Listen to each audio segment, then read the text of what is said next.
நம்ம இந்த தேங்காய் வச்சு தான் இன்றைக்கி தேங்காய் பர்ஃபி செய்ய போகிறோம். இந்த தேங்காய் ஆக்சுவலாக பார்த்திங்கன்னா வாங்கி ஒரு 4 நாள் இருக்கும். அது நாங்கள் ஃப்ரிட்ஜில் வச்சோன்னா கொஞ்சம் ட்ரை ஆகும். அந்த மாதிரி தேங்காய் செஞ்சிங்கனாலும் சூப்பராக இருக்கும் ரிசல்ட். சரிங்களா?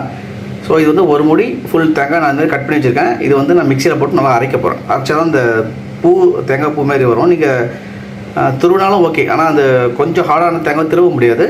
ஸோ நீங்கள் இதுமாதிரி மிக்சியில் அரைச்சி எடுத்துக்கோங்க. ஓகே ஃப்ரெண்ட்ஸ், நான் மிக்சி ஜாரில் ட்ரான்ஸ்ஃபர் பண்ணிட்டேன். ஏலக்காய் ஒரு 3 போட்டுக்கோங்க. கூட ஏலக்காய் அரைச்சிட்டோம் நல்ல ஒரு ஃப்ளேவர் வரும், உங்களுக்கு நல்ல ஒரு ஸ்மெல் வரும். பாருங்கள் ஃப்ரெண்ட்ஸ், சூப்பராக அரைச்சிட்டோம் பாருங்கள். இதுமாதிரி இருக்கும். சரிங்களா? இது வந்து கொஞ்சம் எப்படி சொல்கிறது, ஒரு ஈரப்பதத்தில் இருக்கும்.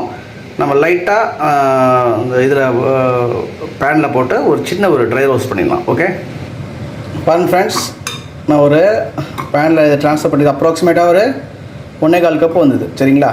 இதை நான் போட்டுட்டு இது வந்து எப்படி சொல்கிறது, ஒரு நல்லா ட்ரை ரோஸ்ட் ஆகணும். ஒரு 5லேருந்து ஒரு 6 நிமிஷம் நல்லா ஸ்லோ ஃப்ளேமில் ட்ரை ரோஸ்ட் ஒரு அரோமா வரும்.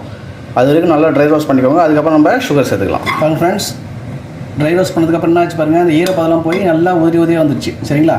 இப்போது இது வேறு பிளேட்டில் மாற்றிக்கலாம். ஓகே ஃப்ரெண்ட்ஸ், அதே பாத்திரத்தில் அந்த தேங்காய் மாற்றிட்டேன். அதே பாத்திரத்தில் சர்க்கரை ஒரு 1.5 கப் எடுத்துக்கோங்க. 1 கப்பு நம்மளுக்கு எது தேங்காய் வந்தது, 1.5 கப்பு சுகர் போட்டுக்கோங்க. கூடவே இது வந்து 1 கப் தண்ணி. சரிங்களா? சர்க்கரை கரையிறதுக்கு மட்டும் தண்ணி போட்டு இப்போ அடுப்பை ஆன் பண்ணிடலாம். இது வந்து பாகு ஒரு கம்பி பதம் பாகு பண்ணதுக்கப்புறம் நம்ம வச்சிருந்த தேங்காவை போட்டு மிக்ஸ் பண்ணி இறக்கலாம். ஓகே ஃப்ரெண்ட்ஸ், பாருங்கள், பாகு வந்து சக்கரை கரைஞ்சி பாகு கொதிக்க ஆரம்பிச்சிச்சு. இது வந்து கம்பி பதமும் கிடையாது, கம்பி பதத்துக்கு முன்னாடி பதம் இது. சரிங்களா? லைட்டாக திக்காக இருக்குது பாருங்கள்.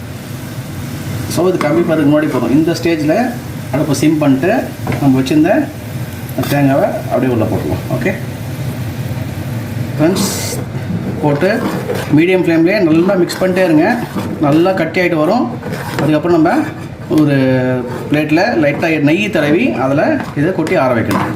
அதுக்கப்புறம் பீஸ் போட்டுடலாம். சரிங்களா? இது இன்னும் கொஞ்சம் திக் ஆகிட்டு வரட்டும், இன்னும் கட்டி ஆகும். சரிங்களா?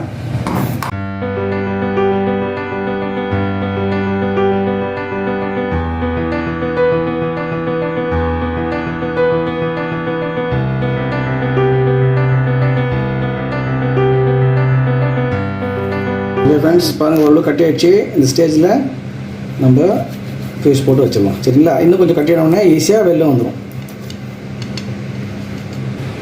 பாருங்கள் ஃப்ரெண்ட்ஸ், சூப்பராக கட் பண்ணிட்டோம். இன்னும் கொஞ்சம் கட்டி ஆகட்டும், அதுக்கப்புறம் நம்ம ஈஸியாக எடுத்துடலாம். ஓகே.